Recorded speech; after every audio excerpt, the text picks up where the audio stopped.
Internally compiler use करतं. Internally compiler हे storage classes use करतं.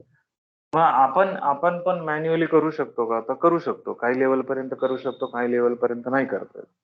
ओके. मग हे स्टोरेज क्लासेस कुठले कुठले आहेत? तर पहिला आहे ऑटो, राईट. दुसरा आहे स्टॅटिक. तिसरा आहे ऑटो, स्टॅटिक, एक्सटर्न आणि रजिस्टर. तिसरा आहे रेजिस्टर आणि चौथा आहे एक्सटर्न. ओके. हे काय करतात? तर स्कोप डिफाईन करतात व्हेरिएबलचा. काय करतात? स्कोप डिफाईन करतात व्हेरिएबलचा स्कोप डिफाईन करतात. आता आपल्याला व्हेरिएबलचा स्कोप दोन प्रकारचं माहिती आहे, राईट. एक ग्लोबल आणि एक लोकल व्हेरिएबल, बरोबर. मग ग्लोबल व्हेरिएबल काय असतो? तर आपण तो सगळ्या फंक्शनच्या बाहेर लिहितो, ग्लोबल डिक्लेरेशन सेक्शन मध्ये लिहितो, राईट. ग्लोबल डिक्लेरेशन सेक्शन कुठं असतं? तर हेडर फाईलच्या नंतर आणि मेन फाईलच्या अगोदर जे सेक्शन आहे त्याला आपण काय म्हणतो? ग्लोबल डिक्लेरेशन सेक्शन म्हणतो. ग्लोबल डिक्लेरेशन सेक्शन मध्ये जे व्हेरिएबल आपण डिक्लेअर करतो ते सगळ्या फंक्शनला अवेलेबल होतं. क्लिअर होत आहे? आणि लोकल व्हेरिएबल म्हणजे काय? तर त्या फंक्शन पुरते मर्यादित, राईट. त्या फंक्शनच्या बाहेर त्यांची व्हॅलिडिटी आहे का? नाही, राईट. विदिन दॅट फंक्शन तुम्ही त्यांना युज करता, युटिलाइज करता, therefore they are called as a local variables. पण तेच तेच तोच जो स्कोप आहे ना, तो या काही क्लासेसनी सुद्धा मेन्शन केला जातो.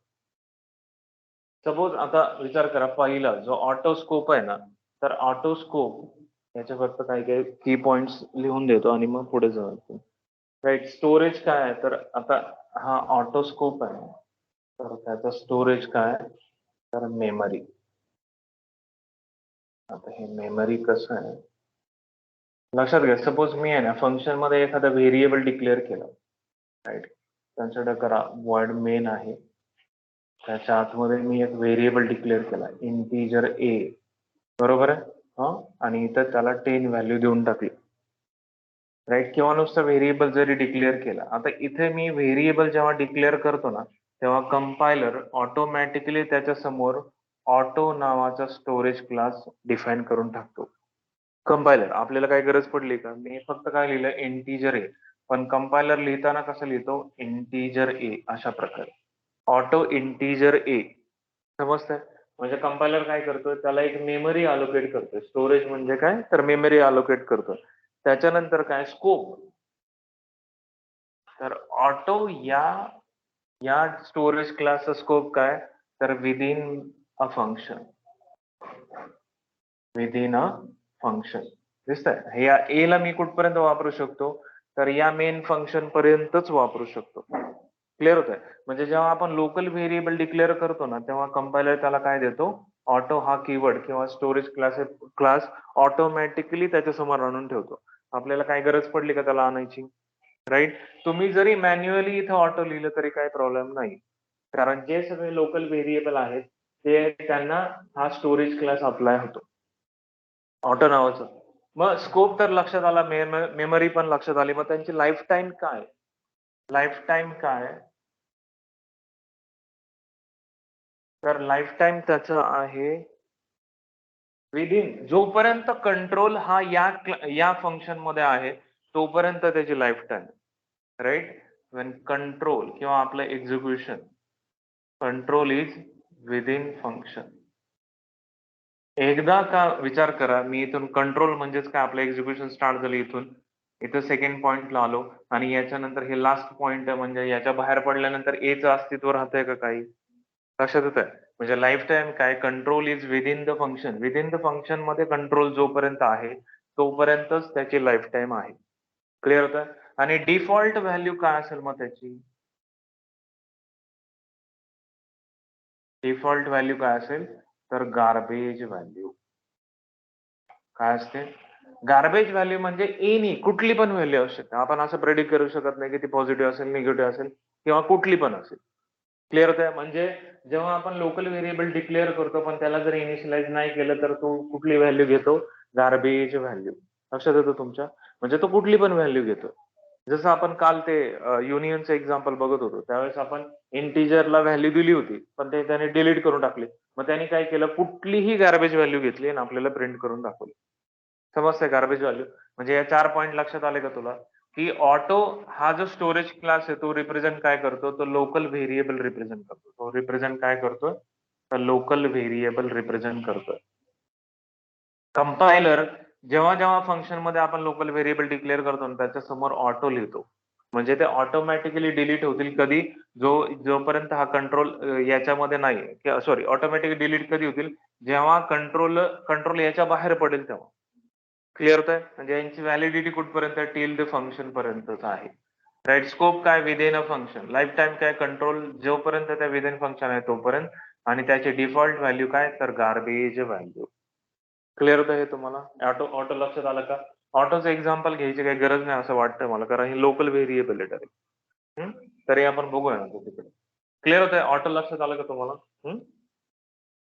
मग ऑटो नंतरचा पार्ट आहे सपोज आता इथे स्टॅटिकला आपण थर्ड टाइम बघूया. त्याच्यानंतर आहे रेजिस्टर. ओके. तर रेजिस्टर तुम्हाला माहिती आहे रेजिस्टर काय असतं? हां? कधी इलेक्ट्रॉनिक्सच्या लेक्चरमध्ये बघितलं होतं रेजिस्टर काय? हां? रेजिस्टर. हां? नाही झालं का तुम्हाला? रेजिस्टर आहे ना टेम्पररी मेमरीसाठी वापरलं जातं. म्हणजे टेम्पररी. सपोज फ्लॅश मेमरी म्हणतो ना आपण. एक तात्पुरती some amount of memory 1 byte, 2 byte, 4 byte किंवा सम अमाउंट. तर त्याच्यासाठी रेजिस्टर वापरले जातात. मग आपला प्रोसेसर काय करतो माहितीये का? त्याला जेव्हा आहे ना क्विक ॲक्शन करायची असते. राइट. क्विक रिस्पॉन्स पाहिजे असतो.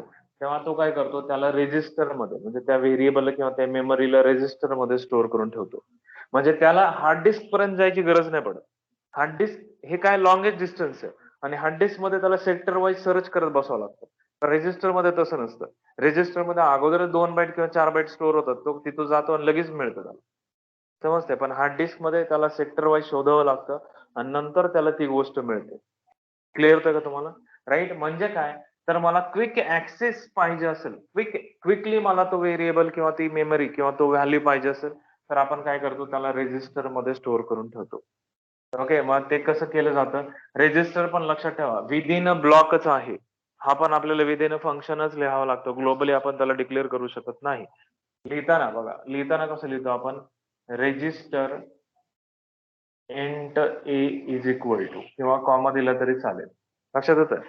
Resistor int a. हां? क्लिअर होतंय का रेजिस्टरचं? ओके. त्याच्या बाबतीत आता आपण इथं पॉइंट समजून घेऊया. स्टोरेज. हा पण फक्त लोकल साठीच वापरला जातो. एवढं लक्षात ठेवा. This is also for local variable only. Global variable आपल्याला त्याला वापरता येत नाही.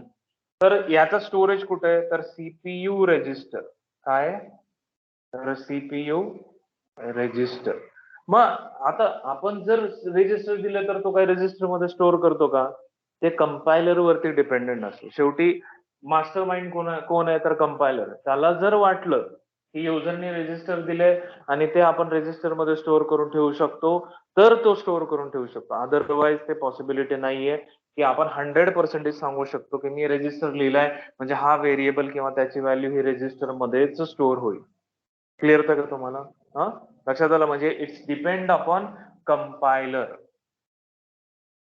कंपायलर सॉफ्टवेअर वरती ते डिपेंडंट आहे, की त्याला जर वाटलं, तर तो रजिस्टरमध्ये स्टोअर करून ठेवेल, नाहीतर तो डायरेक्टली आपल्या हार्ड डिस्कमध्ये स्टोअर करून ठेवेल किंवा रॅममध्ये स्टोअर करेल. क्लिअर होतं तुम्हाला? हां? राइट. त्याचं लक्षात आलं मग स्टोरेज स्पेस कुठे आहे? तर सीपीयू रजिस्टर. त्याच्यानंतर काय? तर स्कोप काय? याचा पण स्कोप लोकल व्हेरिएबल सारखाच आहे. हां? टू द ब्लॉक म्हणजे हा काय विदिन अ ब्लॉक आहे. कुठे? Within the block. मग तो फंक्शन असेल किंवा इन्स्टन्स ब्लॉक सारखा ब्लॉक असेल. ओके. सी मध्ये पण एक ब्लॉक तोच आहे. तर तो ब्लॉक असेल किंवा लेबल्ड ब्लॉक. आपण लेबल्ड ब्लॉक बघितलं होतं. हं. तर तो लेबल्ड ब्लॉक असेल. तर त्या ब्लॉक पुरताच तो मर्यादित आहे. म्हणजे मी जर सपोज इथे लिहिलं आणि त्याला ए कोलन असं नाव दिलं, तर एवढ्या ब्लॉक पुरताच रेजिस्टर मर्यादित आहे. म्हणजे similar to local variable. Clear होतोय? राइट. त्याचा लाईफ टाईम काय? सेम आहे. लाईफ टाईम याच्यासारखंच आहे. टिल द कंट्रोलर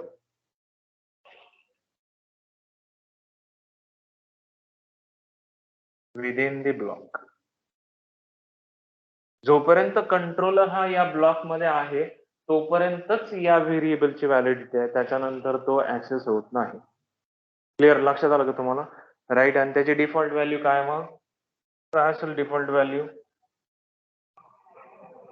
हा, तो लोकल व्हेरिएबल सारखाच आहे म्हटलं, त्याची डिफॉल्ट व्हॅल्यू काय असणार आहे? Garbage value. क्लिअर? हा, गार्बेज व्हॅल्यू. रेजिस्टर, फक्त पॉइंट लक्षात ठेवा, रेजिस्टर हा काय तर स्टोरेज क्लास आहे. It is use to store a memory किंवा small amount of memory in a CPU register which we need quickly.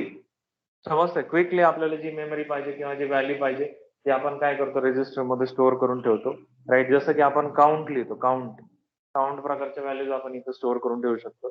त्याच्यानंतर त्याचा स्कोप काय? Within a block. हा पण लोकल व्हेरिएबल सारखाच विदिन अ ब्लॉक त्याची व्हॅलिडिटी. ओके. त्याची लाईफ टाइम काय? Till the control is within a block. आणि त्याला डिफॉल्ट व्हॅल्यू काय तर गार्बेज व्हॅल्यू, कारण हा लोकल व्हेरिएबल सारखाच आहे. समजलं का तुम्हाला हे? राईट. त्याच्यानंतर आहे थर्ड वन, स्टॅटिक. हा मात्र थोडासा वेगळा आहे. स्टॅटिक म्हणजे काय? स्टॅटिक व्हेरिएबल लक्षात ठेवा. स्टॅटिक म्हणजे काय? ज्याची व्हॅल्यू बदलत नाही आणि जी बदललेली तीच रिटेन होते. म्हणजे सपोज आता मी एक स्टॅटिक व्हेरिएबल घेतला, त्याची व्हॅल्यू मी फंक्शन मध्ये बदलली, दुसऱ्या फंक्शन मध्ये मी त्याला ऍक्सेस करतो, तर तीच व्हॅल्यू जी फंक्शन मध्ये बदललेली तीच त्यांनी रिटेन केली. समजतंय? म्हणजे स्टॅटिक व्हेरिएबल म्हणजेच काय तर ग्लोबल व्हेरिएबल. जेव्हा आपण ग्लोबल व्हेरिएबल लिहितो ना, तेव्हा कंपायलर ऑटोमॅटिकली त्याच्या समोर स्टॅटिक हा कीवर्ड अटॅच करून टाकतो.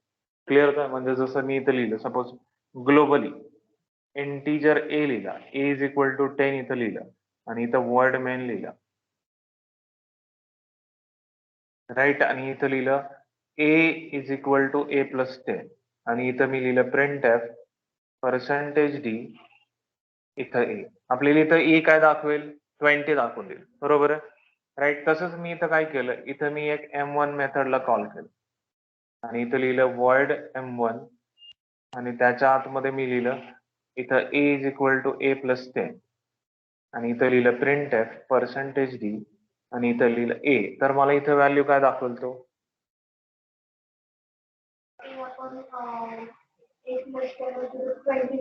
इथं 20 झालाय. बरोबर. तो रिटेन होणार इथे 20 प्लस 10 म्हणजे इथे 30 दाखवेल आणि इथं 20 दाखवेल. लक्षात आलं का तुम्हाला? समजतंय? म्हणजे त्यांनी अगोदरची जी व्हॅल्यू ती रिटेन केली नेक्स्ट कॉलला पण. म्हणजे ग्लोबल व्हेरिएबल सारखाच आहे ना. मग तुम्ही इथं ग्लोबल व्हेरिएबल जेव्हा लिहिता ना, तेव्हा इथं स्टॅटिक लिहिलं की तो काय होतो? तर ग्लोबल व्हेरिएबल लिहितो. आणि जर तुम्हाला लोकली पण स्टॅटिक क्रिएट करायचं तर तुम्ही त्याला त्याच्या समोर पण स्टॅटिक लिहावं लागेल. क्लिअर होतंय का? Most of the time global variable हे स्टॅटिक व्हेरिएबल सारखे स्टेट करतात किंवा ते स्टॅटिक व्हेरिएबल असतात. समजतं? स्टॅटिक व्हेरिएबलचा मेन फंडा काय आहे, तर ते त्याची व्हॅल्यू रिटर्न करतात नेक्स्ट कॉल सुद्धा. पण इथं जर मी लोकल व्हेरिएबल घेतला असता तर इथं तो रिटर्न झाला असता का? इथं मिळाला असता का मला? नसंच मिळाला, कारण ऍक्सेसच झाला नसता. क्लिअर होतं? आता याच्या स्टॅटिकच्या बाबतीतली गोष्ट काय तर स्टोरेज काय आहे याचा? तर मेमरीच आहे. मग ती मेमरी असेल, बरोबर आहे? Main memory. त्याच्यानंतर त्याचा लाईफ टाइम काय? लाईफ टाइमच्या अगोदर स्कोप बघूया. स्कोप काय मग याचा स्टॅटिकचा? Within a program. कुठे? Within a program. पूर्ण प्रोग्राम भर त्याचा स्कोप आहे. असं नाही की विदिन अ फंक्शन किंवा within a block. Right. Static कसा आहे तर तो पूर्ण फंक्शन पूर्ण प्रोग्राम पुरता अवेलेबल आहे. आणि त्याचा लाईफ टाइम काय? जोपर्यंत आपला प्रोग्राम चालू आहे, हा, जोपर्यंत आपला प्रोग्राम चालू आहे तोपर्यंत या स्टॅटिक व्हेरिएबलचे लाईफ टाइम आहे. प्रोग्राम एंड झाला up to program end. Program end झाला की स्टॅटिक व्हेरिएबल सुद्धा गुल झाला. लक्षात येतं तुम्हाला? डिफॉल्ट व्हॅल्यू काय असेल मग याची?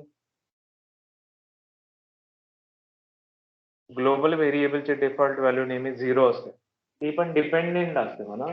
तिथं पण जर तुम्ही फ्लोट घेतला तर 0.0 होते. राईट. ग्लोबल व्हेरिएबलला डिफॉल्ट व्हॅल्यू असते, लोकल व्हेरिएबलला डिफॉल्ट व्हॅल्यू नसते.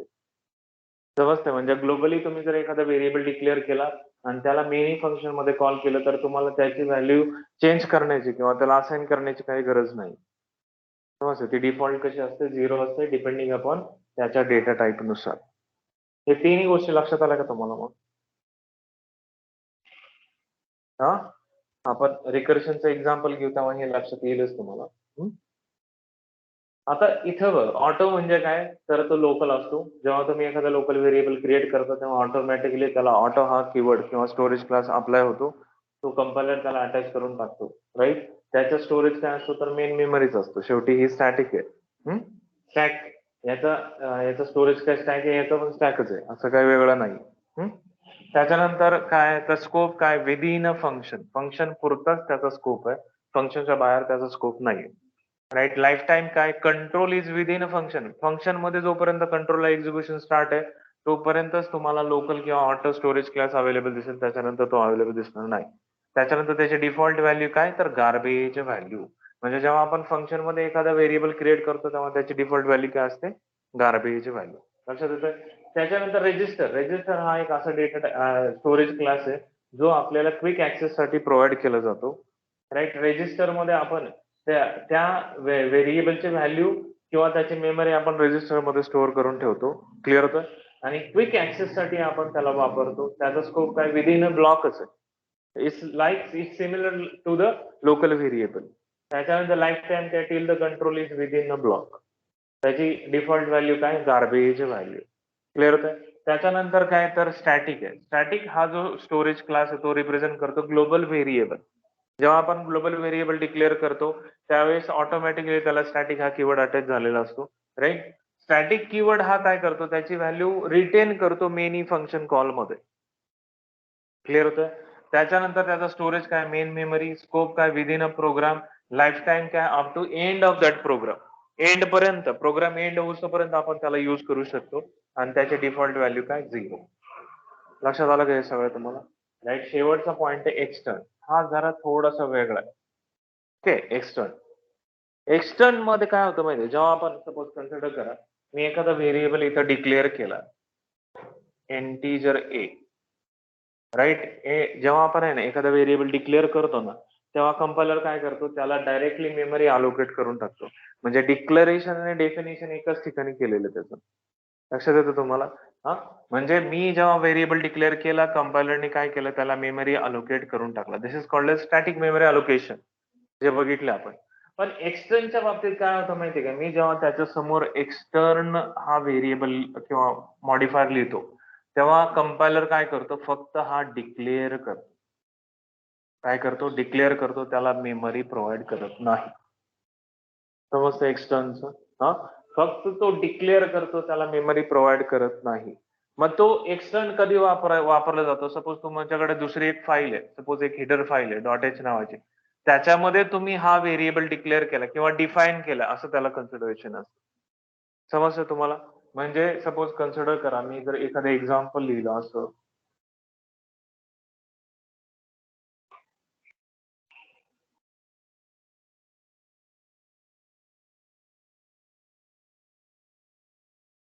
राईट. इथं लिहिलं मी एक्सटर्न इंट एक्स आणि मी इथं दिलं एक्स इज इक्वल टू 10 आणि इथं लिहिलं प्रिंट एफ पर्सेंटेज डी आणि एक्स.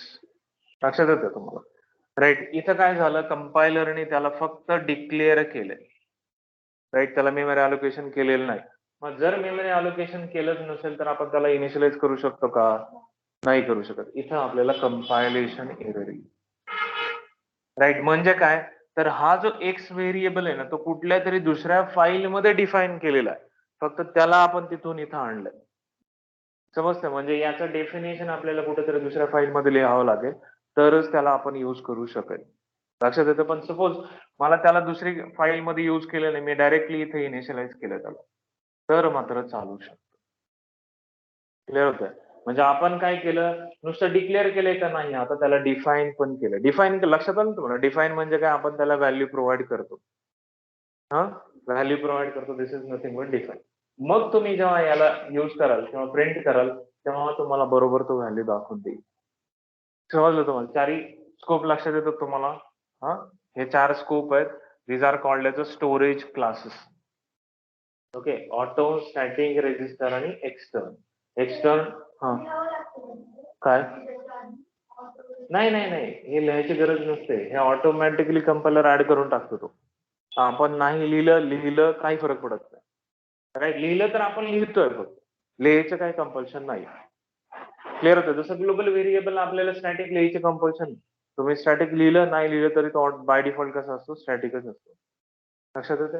रिकर्शनचं एक एक्झाम्पल घेऊया म्हणजे मग तुम्हाला लक्षात येईल या कशा गोष्टी अवेलेबल होतात. ओके, चलो ठीक आहे. एवढंच पार्ट आहे. या पार्ट नंतर संपेल आपला हे. ओके, रेकॉर्डिंग स्टार्ट केलं मी. Okay,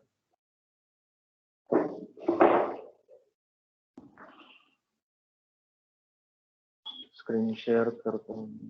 start sharing. Turbo C start करतो.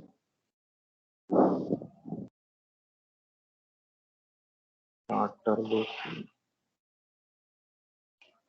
File new f5 hash include stdio.h hash include conio.h आणि इथं मी लिहिलं वर्ड मेल. इथे व्हेरिएबल डिक्लेअर केला मी, सपोज इंटिजर a आणि इथं लिहिला ऑटो इंट b. बरोबर, दोन्ही व्हेरिएबल मी काय केले तर डिक्लेअर केले, डिफाईन केले नाही. तरी पण मी काय करतो आता त्यांच्या व्हॅल्यू प्रिंट करून दाखवतो. Okay, a is equal to %d comma a आणि print b is equal to %d comma b.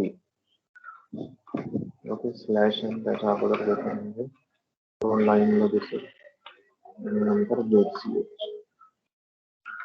म्हणजे अल्ट F9. आता एरर दाखवला का आपल्याला ऑटोसाठी? त्यांनी काहीच एरर नाही दाखवलं. तेच आहे दोन व्हॅल्यू. ह्या काय आहेत तर ह्या गार्बेज व्हॅल्यू आहेत. समजतंय, -287. आपण कधी काय दिले का तिथे व्हॅल्यू कुठली नाही. लक्षात येतं ना. हे म्हणजे काय, जेव्हा आपण एखादा लोकल व्हेरिएबल डिक्लेअर करतो ना त्याच्या समोर ऑटोमॅटिकली ऑटो नावाचा कीवर्ड कंपायलर अटॅच करतो. पण आपण इथं मॅन्युअल केलं, काय फरक पडला नाही. हे एक्झाम्पल सेव्ह करतो ऑटो नावाने. File new f5. दुसरं काय बघितलं आपण, स्टॅटिक. स्टॅटिक आणि रिकर्शनचं एक्झाम्पल तुम्हाला सांगतो म्हणजे ते लक्षात येईल तुमच्या. रिकर्शन म्हणजे काय तर त्याच फंक्शनला आपण कॉल करणं. This is called as a recursion. Hash include stdio.h आणि हॅश इन्क्लूड conio.h. बरोबर आहे. आता आपल्याला काय करायचं, एक व्हेरिएबल डिक्लेअर करायचं. सपोज मी इथे लिहिलं इंटिजर a लिहिला. ओके, मी इथं काय केलं तर ग्लोबली डिक्लेअर करून टाकलेलं आहे. आणि इथं लिहिलं मी, आता इथं मी काय करणार, रिकर्शन करतोय, रिकर्शन यूज करतो म्हणून इथे लिहिलं वर्ड m1 आणि त्याला आपण इंटिजर एक व्हेरिएबल पास करतो. क्लिअर होतं का तुम्हाला? वर्ड मेन लिहिलं. बरोबर आहे. रिकर्शन म्हणजे काय तर त्याच फंक्शनला त्याच फंक्शनने कॉल करणं. This is called as a recursion. आता बघा इथे लिहिलं मी void m1. Okay, m1 method आणि त्याच्या आतमध्ये मी x कॉल केला. आता हे कसं कॉल करतो बघा. सपोज मी इथे लिहिलं x is strictly equal to जर 1 असेल तर तू काय कर, प्रिंट %d आणि कॉमा x प्रिंट कर. बरोबर आहे. जर असं नसेल x, जर असं नसेल एल्स तर तू काय कर, इथे लिहिलं मी print %d /n comma x. बरोबर. आणि इथं काय कर, x मायनस मायनस कर. पण असं कॉल करणार नाही आपण. आता x मायनस मायनस काय करणार, त्याच m1 ला कॉल करणार मी इथे x मायनस मायनस. लक्षात येतं का तुमच्या? हा, म्हणजे रिकर्शननी काय झालं त्यालाच कॉल करत गेलं आणि शेवटी जेव्हा x स्ट्रिक्टली इक्वल टू 1 असेल तेव्हा काय होईल, तो प्रिंटफ होईल आणि आपल्याला बाहेर आलेलं दिसेल. ओके, हा फंक्शन लिहिला. राईट. आता ग्लोबल आहे, ए हा ग्लोबल आहे, बरोबर आहे. बरोबर, मग मी काय करू शकतो, डायरेक्टली इथे ए वापरू शकतो, काही फरक पडणार नाहीये मला. किंवा इथं हा ए लिहिलं तरी चालेल.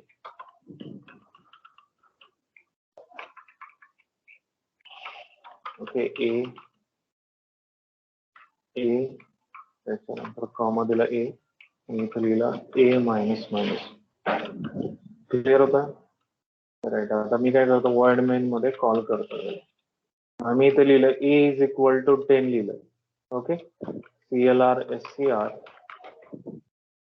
आणि इथं लिहिलं. आता मी त्याला कॉल करणार आहे M1 ऑफ ए असं कॉल केलं.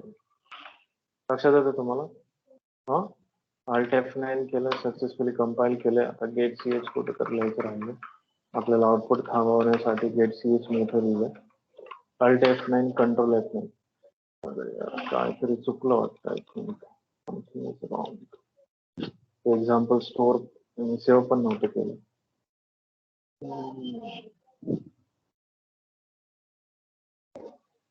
ते परत बघूया आपण. अगोदरचं एक्झाम्पल स्टोअर केलेलं. एक नॉर्मल एक्झाम्पल घेऊ आपण. इंटीजर हॅश इन्क्लूड stdio.h त्याच्यानंतर hash include conio.h. Okay, normal. हे असं जसं एक्झाम्पल घेतो तर मग तेच घेऊ आपण इथे. मी इथे लिहिलं इंटीजर ए डिक्लेअर केला, इथे लिहिलं वर्ड मेन आणि याच्या आतमध्ये इथं लिहिलं A is equal to 10. A is equal to work is 10 लिहितो. A is equal to 10. A is equal to A plus 10 आणि इथं लिहिलं मी printf A is equal to percentage D आणि पर्सेंटेज डीच्या ठिकाणी ए ची व्हॅल्यू प्रिंट केली. त्याच्यानंतर मी इथं M1 कॉल केलं आणि त्याला ए पास केला. इथं आलो, M1 ला ए पास करण्याची पण काही गरज नाही आणि इट इज अ ग्लोबल. इथे लिहिलं मी वर्ड M1 राईट आणि याच्या आतमध्ये लिहिलं मी A is equal to A plus 10. इथे लिहिलं मी printf A is equal to percentage D comma A. Clear होतंय? आता इथे गेट CS लिहितो. आपण नुसतं डिक्लेरेशन लिहिलं नाही, function M1 should have prototype. म्हणजे आपल्याला इथं काय लिहावं लागेल, त्याचा प्रोटोटाइप लिहावा लागेल. म्हणजे डिक्लेरेशन केलं आपण, डेफिनेशन दिसतं तुम्हाला A is equal to 20, A is equal to 30. क्लिअर होतं? म्हणजे मी काय केलं, इथून ए ची व्हॅल्यू चेंज केली, ती रिफ्लेक्ट झाली इथं सुद्धा. असं जर लिहिलं इथं /n लिहिलं तर तुमच्या लक्षात येईल. ओके, आता हे अगोदरच आउटपुट गेलं नाही म्हणून ए इज इक्वल टू 20 आणि ए इज इक्वल टू 30. एक्झाम्पल लक्षात आलं का तुमचं? F2 लिहिलं हे काय तर स्टॅटिक आहे. स्टॅटिक. थर्ड एक्झाम्पल आपण बघूया. New F5 hash include stdio.h त्याच्यानंतर हॅश इन्क्लूड conio.h. ओके, लिहिलं मी वर्ड नेम. आता रजिस्टरचं एक्झाम्पल बघूया आपण. Register a is equal to register int a is equal to 10. इथे ऍक्च्युअली इथं आपल्याला समजणार नाही, पण तरी तुम्हाला रजिस्टर लिहिल्याने काय होतं फक्त एवढं दाखवतो की व्हॅल्यू आपण प्रिंट करू शकतो. A is equal to percentage D comma A. पण हे टोटली डिपेंडंट असतं कंपायलर वरती की तो कशा प्रकारे त्याला यूज करेल. ओके, याच्यात वेगळं तुम्हाला काय दिसणार नाही. पण इथे एक गोष्ट काय, जर सपोज मी याला व्हॅल्यू दिली नाही तर तो गार्बेज व्हॅल्यू घेतो.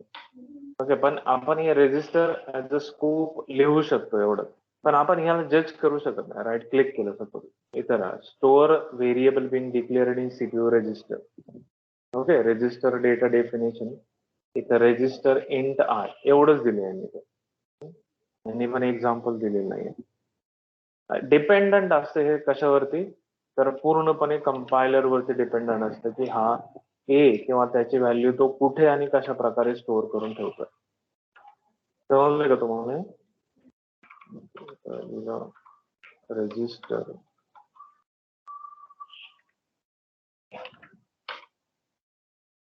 आणि शेवटचं एक्झाम्पल आहे कशाचं, तर एक्सटर्नचं hash include stdio.h hash include tonio.h word name. त्याच्या अगोदर आपण काय करूया, तर एक्सटर्न व्हेरिएबल डिक्लेअर करून टाकू expen extern int x declare केला फक्त मी इथे त्याला, राईट. आणि इथं एक्स इज इक्वल टू 10 लिहिलं आणि इथं मी प्रिंट केलं printf X is equal to %d comma X. Okay, याच्या नंतर CLR SCR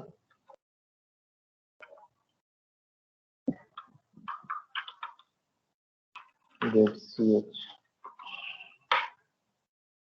अल्टेफमेंट कंट्रोल एक काय दाखवलं त्यांनी, symbol underscore X module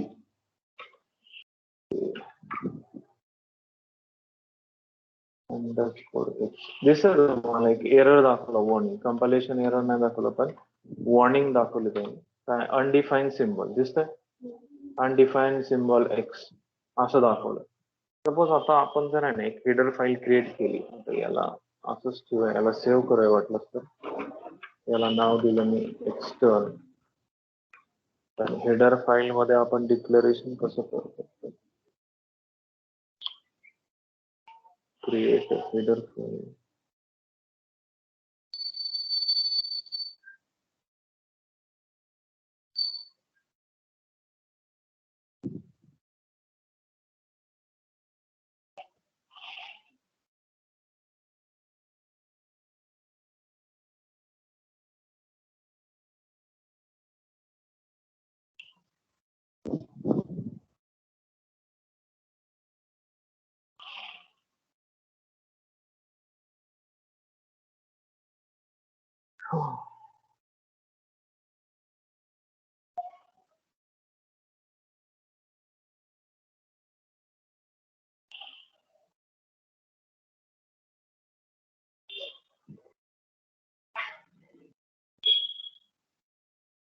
okay, आपण एक हेडर फाईल घेऊया आणि काय करूया, तिथं डिक्लेरेशन करूया आणि मग इथं डिफाईन करूया. किंवा डिफाईन केलं तिकडं तरी चालतं. याला सेव्ह करूया, आपण सेव्ह केलं external.c फाईल. एक नवीन फाईल घेऊया इथे आणि याच्यामध्ये ही हेडर फाईल आहे. सेव्ह करताना .h फाईलने आपण याला सेव्ह करणार. याच्यामध्ये आपण लिहिलं इथे integer x is equal to 10 f2.h file आणि इथं लिहिलं var.h. ओके, इथं var.h आहे, याला इथे इन्क्लूड करूया आपण हॅश इन्क्लूड. आता जेव्हा आहे ना तुम्ही हेडर फाईल इन्क्लूड करत असता, जेव्हा ती हेडर फाईल त्या सेम फोल्डर मध्ये आपण तयार केलेली असते, तेव्हा इथं नेहमी डबल कोटेशन var.h. ओके, लक्षात येतं तुमच्या?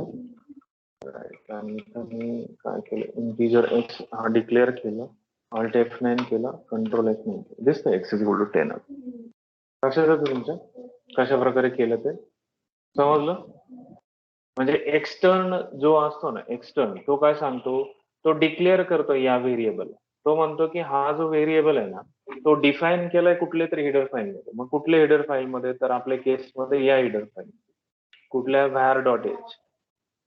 कुठलाही ती हेडर फाईल आपण इथंच क्रिएट केली, त्याच्यामध्ये फक्त आपण एक व्हेरिएबल घेतला.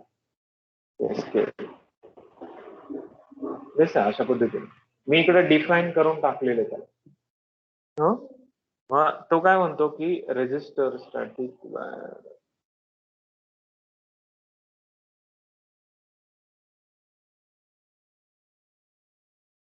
एक्सटर्न मध्ये तो काय म्हणतो की हा व्हेरिएबल कुठेतरी दुसरीकडे डिफाईन केलाय, तो तिथं डिफाईन केला असेल तर तो ऍक्सेसिबल आहे. जर तिकडेच डिफाईन केला नाही तर इथे ऍक्सेसिबल नाही. लक्षात असेल तुमच्या? एक्झाम्पल लक्षात आलं का तुमच्या? थोडस डिफिकल्ट आहे बट अंडरस्टँड होईल.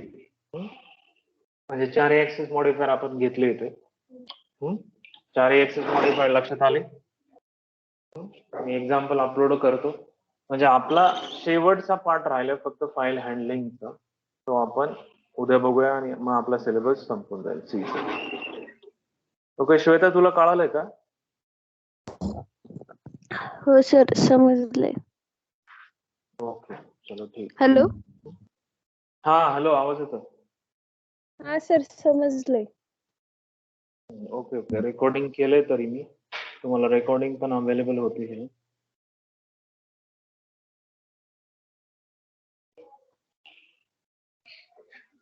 ओके. उद्या शेवट सिलेक्ट करा सीचं, त्याच्यानंतर मग संपून जाईल.